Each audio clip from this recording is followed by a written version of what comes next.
Void Eternal by Nothing Nowhere.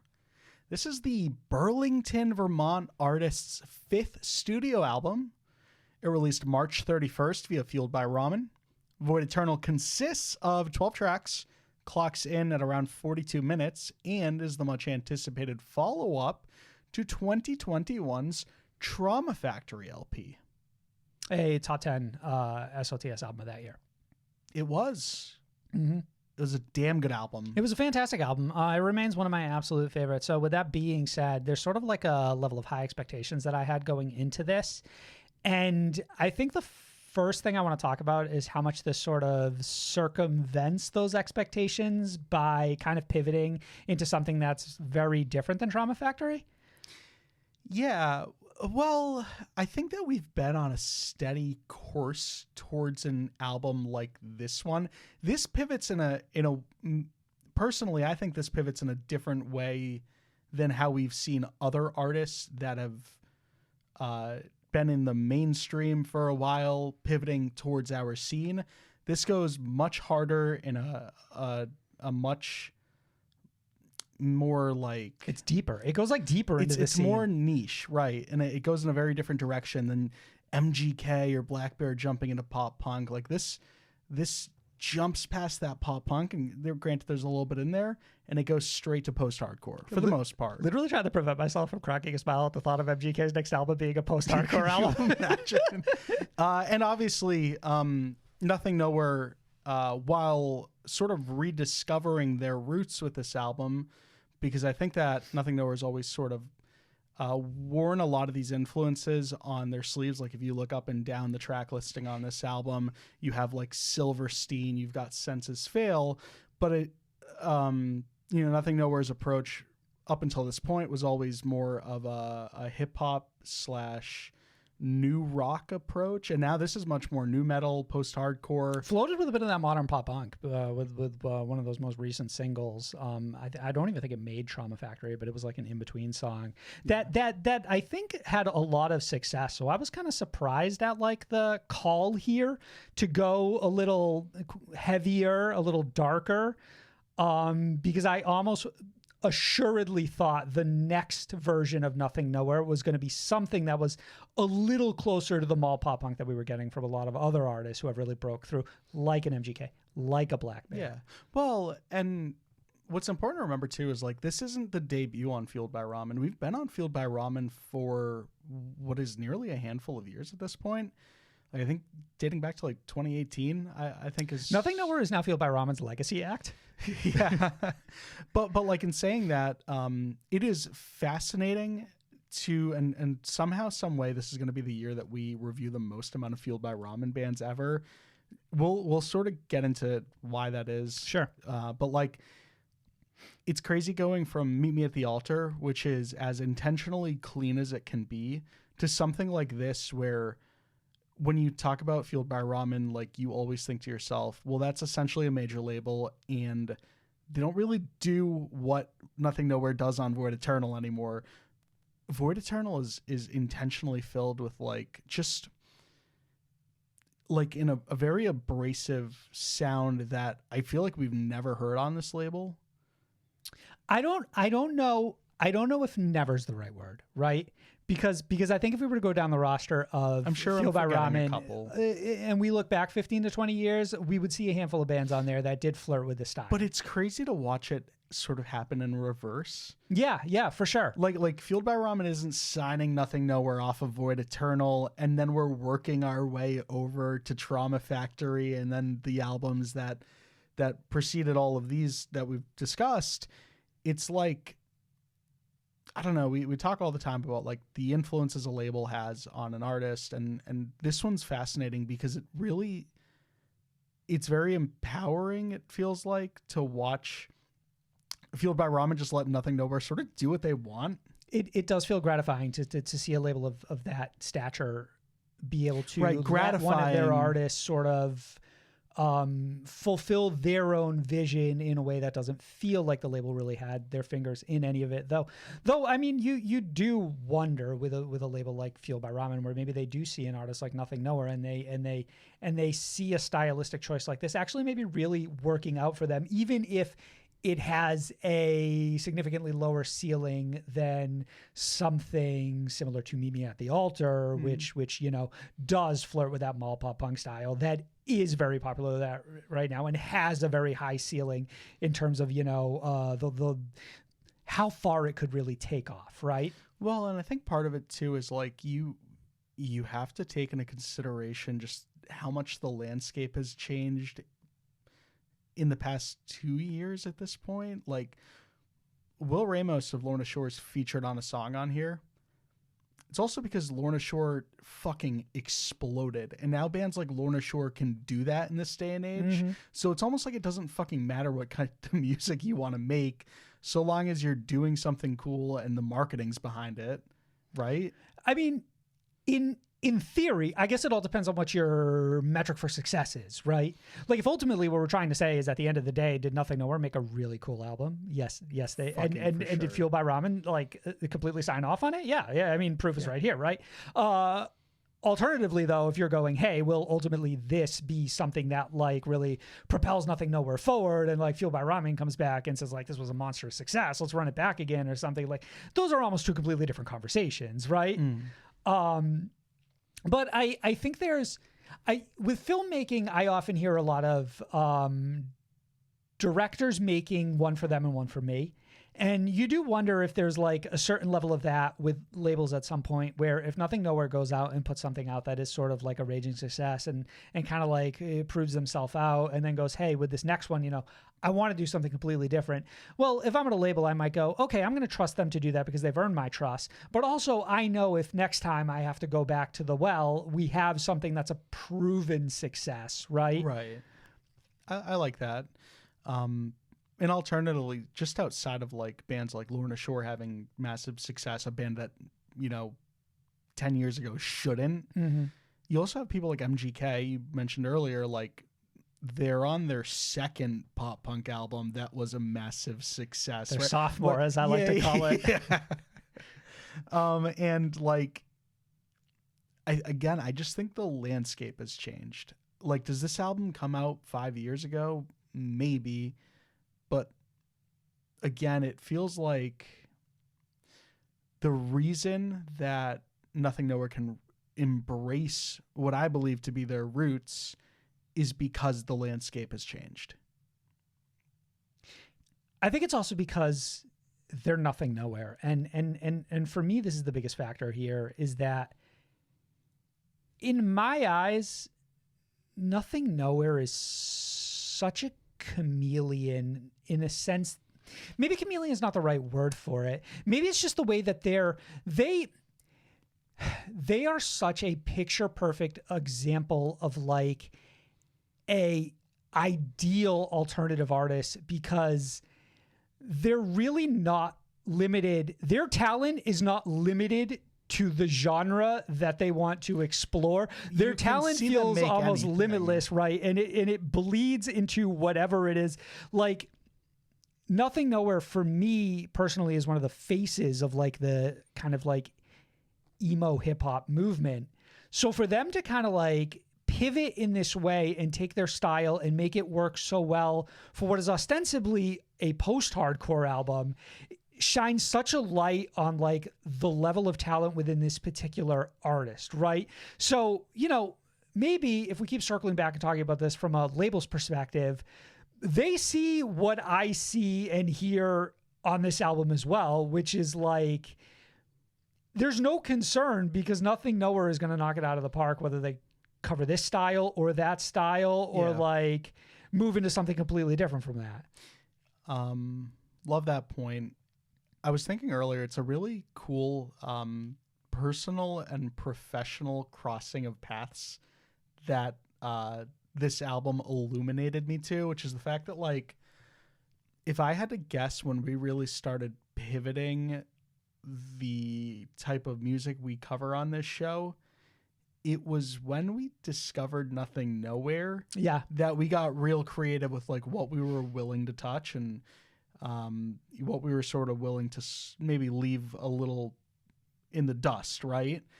And it's almost like things have all come full circle here, where it's like what Nothing Nowhere has essentially released is my bread and butter. It had like from a preference perspective, like this is the sort of music I grew up on and have always loved. Mm-hmm. And Nothing Nowhere introduced me to like a bunch of other different stuff because it was sort of not a gateway drug, but you know what I mean?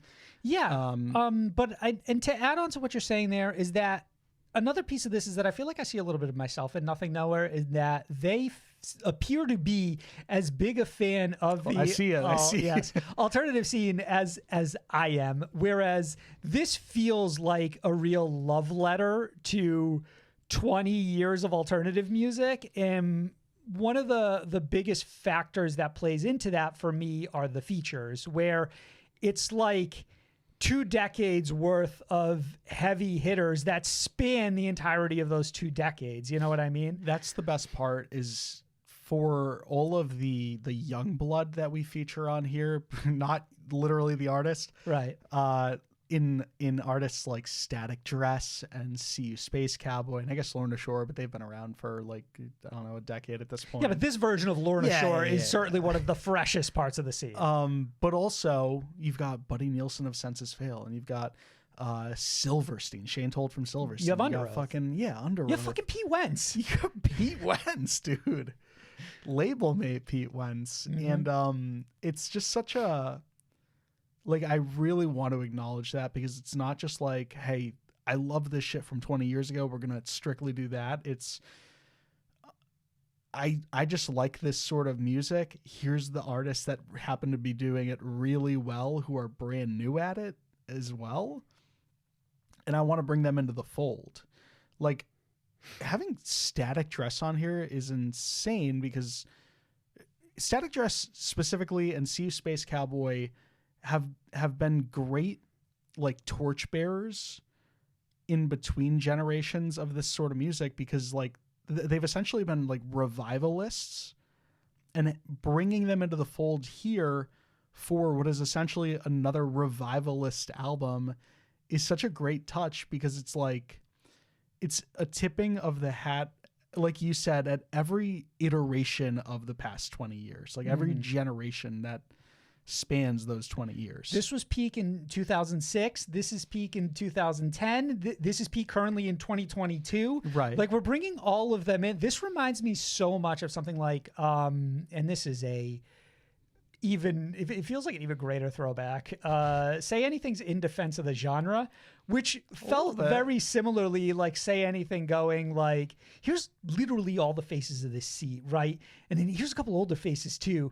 And what we're selling here is not just myself, but it's like the breadth of the scene, right? Mm-hmm. Like, this is the breadth of alternative music. It's almost like you could, if somebody, in a sense, if somebody were to come to you and say like, I'm trying to get into the scene, what should I listen to? We now have this almost picture perfect Warped Tour compilation where we can say like, man, there's so much. Where do you even start?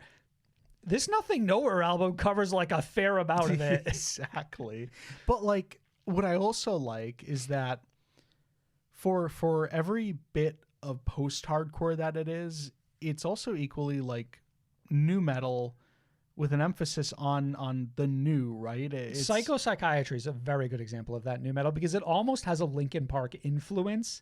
Right. Until it brings in Connie from See You Space Cowboy, in which case it feels like it has a screamo influence. Right, but like just the willingness to still include like the rap influence, the hip hop influence is actually what puts this over the edge, because what you also have to factor in is like, there's a lot of great new metal out there. There's equally terrible new metal in the sense that it's very clunky and it feels very stiff, because what you have is artists that like both of those sounds, but they're not really masters at either of them.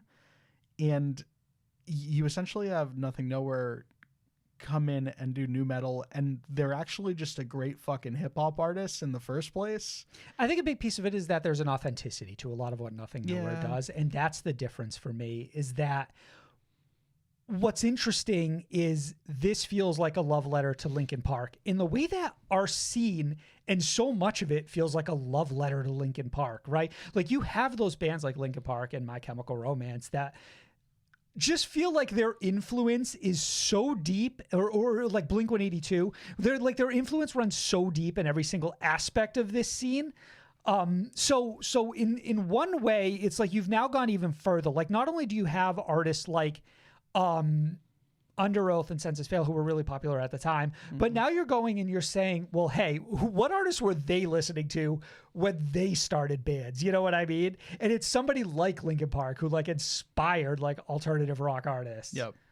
So it's just like there's levels and levels and layers and layers and layers. And what's crazy about all of this is that when you strip all of that we've just talked about and you just run it back, and you get something like Eraser or Memory Fracture, which are more similar to the Nothing Nowhere I've come to expect, it's still perfect. Well, what's crazy though is like Memory Fracture was definitely the first taste of this version of Nothing Nowhere, and like it is a straight up fucking a Skylit Drive song at times. It's insane. But it's in a Skylit Drive song that still feels like just a heavier version of a Nothing Nowhere I was more familiar with. You know what I mean? Like, I don't feel like...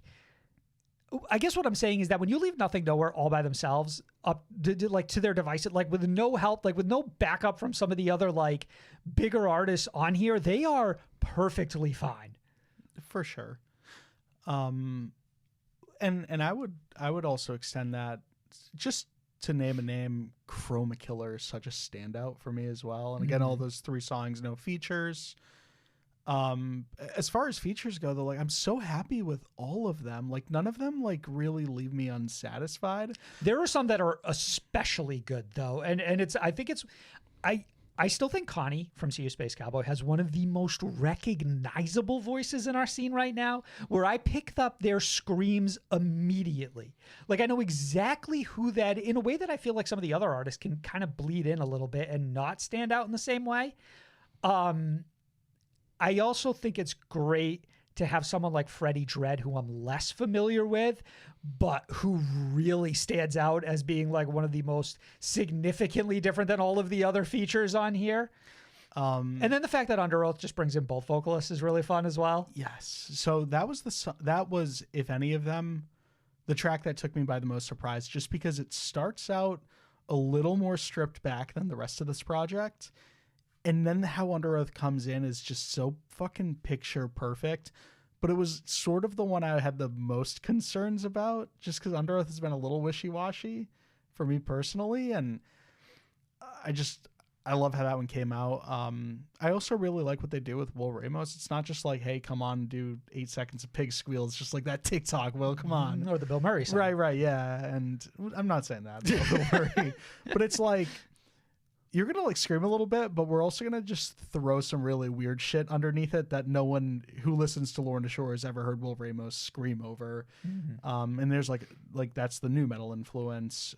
This album is littered with, not littered, rich with like small touches and nuances in like a really, in a way that really respects the revisit to the album, where you're kind of circling back and picking up on a lot of stuff that you wouldn't have maybe like latched onto on your first time listening. There's a big attention to detail. There's so much like layering, especially when it gets heavy, because there's so much production happening in the background of just extra shit they've added or vocals they've played around with that just, like you said, it re-listens pay off so much with this project. And that's sort of what I meant earlier when I talked about like Meet Me at the Altar being as clean as it can get, as far as like vocals being filtered through like the most perfect microphone of all time. And this one's just got like such a rawness, and I think both can be good, but I really appreciate just how like, right, you're talking about a personal preference at this point. Yeah, like this honestly at times sounds like a YouTube video that was uploaded to that platform 15 years ago that I listened to fucking 40 times a day for a month straight because it reminded me of a band like Early Escape the Fate or some shit. You know what I mean? Every song title should have like .mp3 on here. They did some neat stylized stuff. There is neat stylizing, right? But if we were to take it a step further, for sure. I really like that this. Maybe some closing comments at this point, right? Sure. But before we settle on our scores, I really like that this. It like captures the same tone that a Nothing Nowhere album would have irrelevant regardless of style. of genre, right? Yeah. So it very much feels like it exists in the same somber sort of like dark universe that every other Nothing Nowhere album exists in. It cannot be understated how like powerful and emotionally impactful I find Nothing Nowhere's voice. It really speaks to me personally. And ultimately, I think that Nothing Nowhere with these last two albums has found a way to release a classic of the genre within two completely different genres. But essentially what you have here are just like quintessential albums from the scene. And you've got two of them within 2 to 3 years, both from Nothing Nowhere. It's impressive. Very impressive. You said classic. This is 5 stars for me. I truly adore Nothing Nowhere as an artist. And I think that if this is to me, like if I think I'm seeing the vision here, we have completely knocked it out of the park. And not only that, but we've managed to keep our own self feeling very fresh. And then the fact that this exists as a love letter that kind of like Nothing Nowhere feels like they've written to this corner of like the alternative music scene. For me, we've absolutely knocked it out of the park in every aspect here. Like I just like personally, this is a perfect record for me in that it's just, it hit everything it set out to do. I think as far as where we are in the year, I think now it's appropriate to start having conversations around AOTY a little more frequently because we have a fairly large sample size. And I think that we've certainly got some albums I've attached myself to. I think up until this point, Invent Animate was a clear front runner, and who knows where we are after 40 albums have dropped and we're in October that we've reviewed. But right now, Nothing Nowhere is almost comfortably above that album for me, and I think that it is for me the best album that I've heard so far this year. I can't recommend it enough. I am extremely proud of Nothing Nowhere in just how well they can always make their music work. Like you said, genre is no factor. Nothing Nowhere's, their name is attached to something. It's going to be quality. This is an example of that. It is fantastic. I adore it. It's like a living, breathing time capsule of sorts that harkens back to when I first discovered music and the music that I currently enjoy now and sort of everything in between it. And it's just it's really impressive what we were able to roll into one package on this album. I can't understate that enough. I think it's a must-hear record. I think it's a 5 out of 5 as well. I was going to go with a 4.5 just because I think that if I had any complaint on this album is that we didn't give that line on Thirst for Violence about country boy up north cooking maple should have gone to Shane Told. Right, because technically Shane Told is further north. He's Canadian. He's further north than Nothing Nowhere, right? Like he's the king of the north. Right. I believe that makes this a certified SOTS classic. I guess so. It's first 5 of the season.